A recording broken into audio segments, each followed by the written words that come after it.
என் மகள் ஸ்ருதியின் வார்த்தைகளில் சொல்ல வேண்டும் என்றால், அந்த ஆண்டி எனக்கு ரொம்ப பிடிச்சிருக்குன்னாங்க. அதுவாக மாறுவதுதான் கஷ்டம். ஒரு மொனார்க்காக இருந்துவிட்டு இந்தியாவுக்கு வந்து, அதுவும் அவர்கள் பிடியில் இருந்த ஒரு நாடு சுதந்திரம் அடைந்து அதற்கு பின்னால் ஒரு சாதாரண பிரஜையை போல இங்கே நடமாடுவதும், ஒரு குழந்தையின் மனதில் அந்த ஒரு பிரதிபலிப்பை ஏற்படுத்துவதும் தனி மனித சாதனை என்று நினைக்கிறேன்.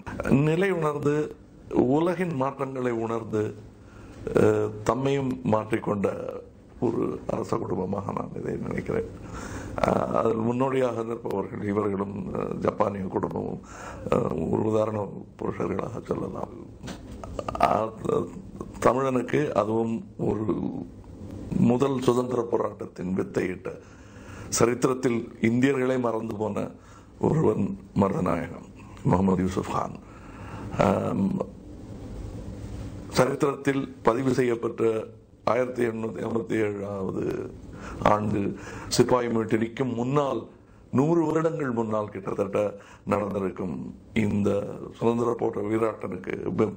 போராட்ட வீரனுக்கு கிடைக்க வேண்டிய மரியாதை அப்பவும் கிடைக்கவில்லை, பிறகும் கிடைக்கவில்லை. அதை இந்த படத்தின் மூலம் தெரியப்படுத்த வேண்டும் என்று நினைத்தேன். ஒரு அநீதி இழைக்கப்பட்டதாகவே நான் நினைக்கிறேன் சுதந்திர போராட்டத்திற்கு. அவர் தூக்கிலிடப்பட்ட தேதி 1764 அக்டோபர் 13. ராணியார் அங்கு வந்ததும் கிட்டத்தட்ட அதே தேதியில் தான், அக்டோபர் 13 தான். அது எனக்கு வியப்பாக இருந்தது.